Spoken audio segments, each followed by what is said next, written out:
warahmatullahi wabarakatuh. Perkenalkan, nama saya Naura Syifa dengan NPM 028. Di sini saya akan membacakan biografi tentang W.S. Rendra.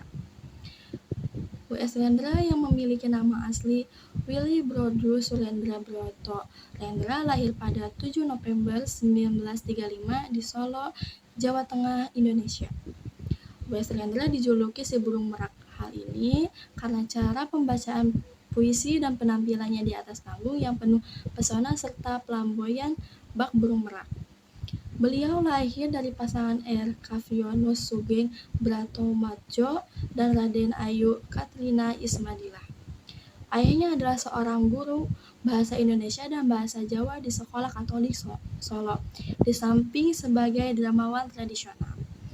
Ibunya adalah penari serimpi di Keraton Sukarta. Masa kecil hingga remaja, Rendra berada di kota kelahirannya. Rendra mulai menunjukkan bakatnya dalam menulis puisi sejak usia remaja. Bakat sastra Rendra sudah mulai terlihat ketika ia duduk di bangku SMP. Saat itu ia sudah mulai menunjukkan kemampuannya dengan menulis puisi, cerpen, dan drama untuk berbagai kegiatan sekolahnya. Lulus SMA, Rendra lanjut berkuliah di Universitas Gadjah Mada, jurusan Sastra dan Budaya Inggris, tetapi hanya mencapai gelar sarjana muda. Pada tahun 1957, ia memutuskan untuk pindah ke Jakarta untuk mengejar karirnya sebagai penyair dan penulis drama. Kehadirannya ini memperkuat reputasinya sebagai salah satu penyair Indonesia terkemuka yang dikenal di seluruh dunia. Rendra kemudian mengunjungi banyak negara lain sebagai duta sastra Indonesia, termasuk Australia, Kanada, Jerman, dan Belanda. Selain karya sastranya, Rendra juga dikenal sebagai pengkritik sosial dan politik yang tajam. Ia terus mendorong orang untuk berpikir kritis tentang masalah sosial dan politik di Indonesia dan dunia. Karya-karyanya mencakup berbagai topik, mulai dari kritik terhadap pemerintah, kritik terhadap agama, hingga kritik terhadap kekerasan dan diskriminasi. W.S. Rendra wafat pada 6 Agustus 2009 di Depok, Jawa Barat, meninggalkan banyak karya sastra yang mempengaruhi generasi seniman dan penulis Indonesia. Kehadirannya sebagai seorang seniman dan aktivis terus dikenang sebagai sosok yang memperjuangkan kebebasan berpikir dan menginspirasi banyak orang untuk melawan ketidakadilan dan penindasan.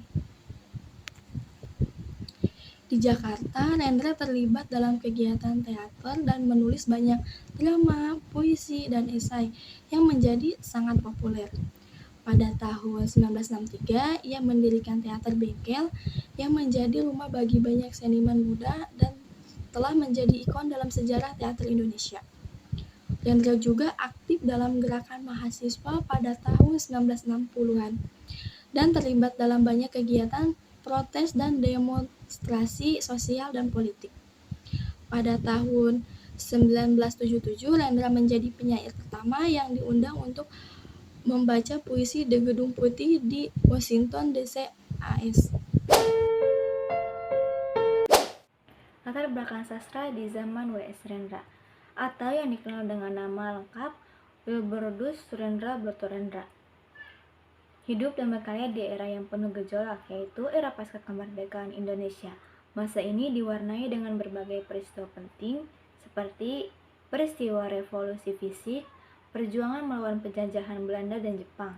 Yang kedua ada peristiwa masa demokrasi liberal, periode demokrasi parlementer yang penuh dengan pergolakan politik, yaitu masa demokrasi terpimpin, era pemerintah Presiden Soekarno yang otoriter. Selanjutnya masa Orde Baru, era pemerintahan Presiden Soeharto yang represif. Gejolak politik dan sosial ini memberikan pengaruh besar pada karya-karya W.S. Rendra. Ia dikenal dengan sebagai sastrawan yang berani dan kritis terhadap realitas sosial dan politik pada masanya. Karyanya banyak mengangkat tema-tema seperti kritik terhadap pemerintah. Rendra sering mengkritik kebijakan pemerintah yang dianggapnya tidak adil dan represif. Yang kedua yaitu pada penderitaan rakyat. Rendra banyak mengangkat kisah-kisah tentang penderitaan rakyat kecil yang terpinggirkan. Yang ketiga ada kemanusiaan. Rendra selalu menekankan nilai-nilai kemanusiaan seperti keadilan, kebebasan, dan persamaan. Gaya bahasa dan bentuk karya W.S. Rendra yaitu Rendra dikenal dengan gaya bahasanya yang puitis, namun tetap mudah dipahami. Ia sering menggunakan bahasa sehari-hari, namun sentuhan artistik yang membuatnya menjadi indah dan bermakna. Bentuk karyanya pun beragam, mulai dari puisi, drama, hingga novel. W.S. Rendra adalah salah satu sastrawan Indonesia yang paling berpengaruh. Karyanya telah menginspirasi banyak generasi sastrawan muda di Indonesia. Ia juga telah menerima banyak penghargaan bergengsi, baik di dalam negeri maupun di luar negeri. Beberapa contoh karya W.S. Rendra yaitu ada puisi, salah satunya ada Balada Orang-orang Tercinta. Selanjutnya ada drama, yaitu salah satunya Orang-orang yang Biasa. Yang ketiga ada novel yang berjudul Orang-orang yang di Rel. Kesimpulannya, latar belakang sastra di zaman W.S. Rendra adalah era yang penuh gejolak politik dan sosial. Hal ini memberikan pengaruh besar pada karya-karyanya yang berani dan kritis terhadap realitas sosial dan politik pada masanya. Rendra adalah salah satu sastrawan Indonesia yang paling berpengaruh dan karyanya telah menginspirasi banyak generasi sastrawan muda di Indonesia.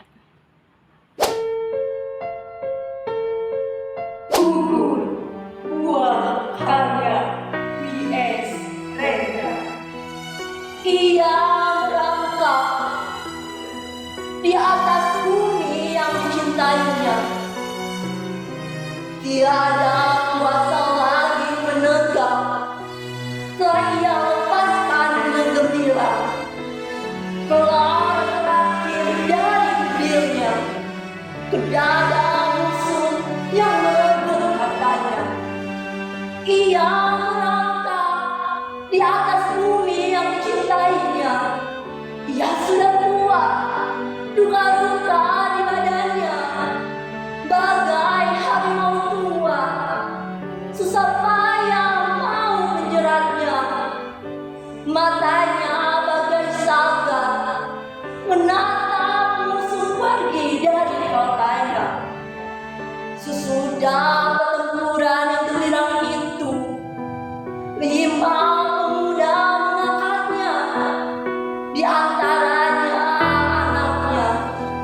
Ia menolak dan tetap melangkah menuju kota kesayangannya.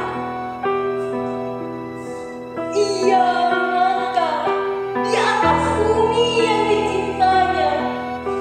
Belum lagi susin tindakan, maut pun menghadangnya.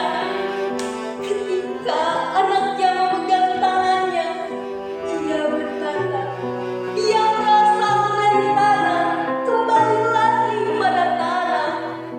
Dan aku pun berasal dari tanah, tanah agama yang kucinta.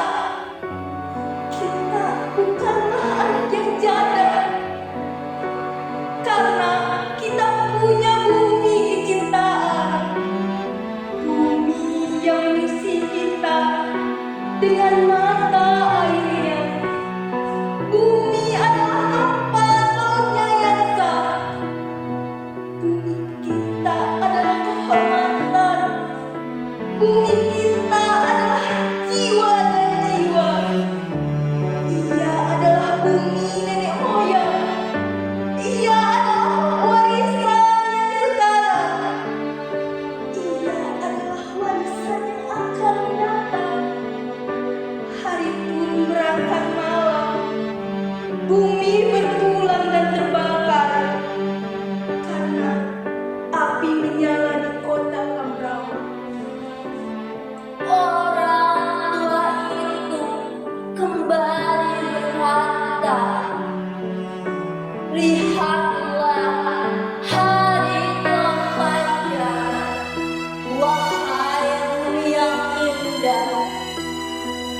kita akan menemukan buah selama-lamanya. Nanti sekali waktu seorang hidupmu akan menyatakan baiklah di bumi tempatku berkumpul. Kemudian akan ditanamnya benih dan tumbuh dengan subur. Maka ia berkata, alangkah umurnya tanda di sini. Hari lengkap malam ketika menutup matanya.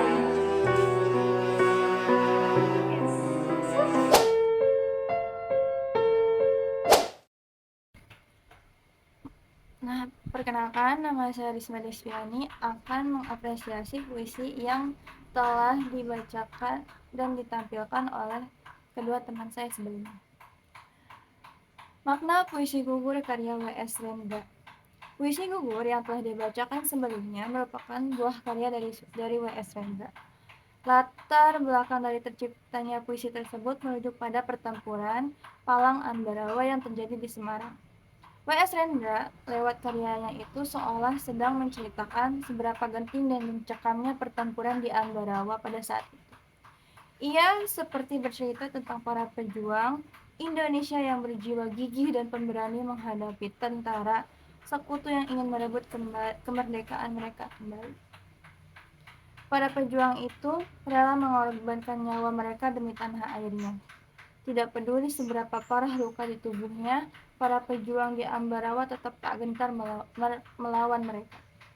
Puisi gugur karya W.S. Rendra ini memiliki diksi yang sangat menggambarkan suasana ketika itu.